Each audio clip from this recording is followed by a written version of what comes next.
டீசலுக்கும் பெட்ரோலுக்கும் விதிக்கப்படும் வரியில் 1 லிட்டருக்கு 2 ரூபாய் சாலை வரி வசூலிக்கப்படுகிறது. வாகனத்திற்கு தனியே ஒரு சாலை வரி. மீண்டும் சுங்கச்சாவடிகளில் வரி.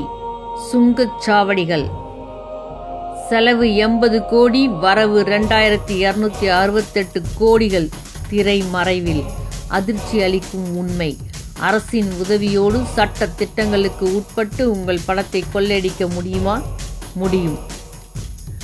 20 ஆண்டுகளுக்கு முன் சுமார் 80 கோடி செலவில் அமைக்கப்பட்ட 90 கிலோமீட்டர் சாலைக்கு சுங்க வரியாக கடந்த 10 ஆண்டுகளில் மட்டும் சுமார் 2268 கோடிகள் தனியாரால் வசூலிக்கப்பட்டுள்ளது.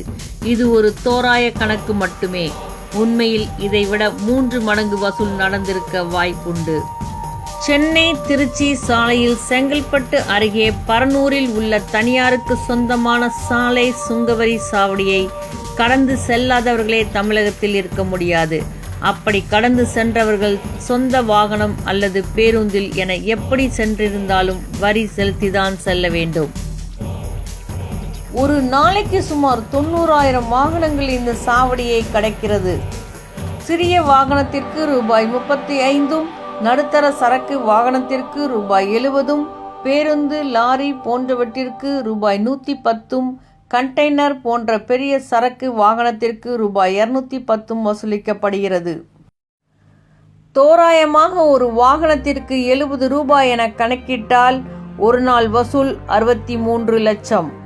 ஒரு மாத வசூல் 18 கோடியே 90 லட்சம். ஒரு வருட வசூல் 226 கோடியே 80 லட்சம். வெறும் 80 கோடியை முதலீடு செய்துவிட்டு தனியார் நிறுவனம் கடந்த 10 வருடத்தில் வசூல் செய்த பணத்தை கணக்கிட்டாலே 2268 கோடிகள். ஒரு சாலையில் இவ்வளவு என்றால் இந்தியா முழுவதும் எத்தனை லட்சம் கோடிகள் கொள்ளை நடக்கிறது? ஒரே சாலைக்கு பல முறை வரி செலுத்தும் அப்பாவிகளும் பல முறை வரி வசூலிக்கும் அயோக்கியர்களும் நிறைந்த நாடு இது.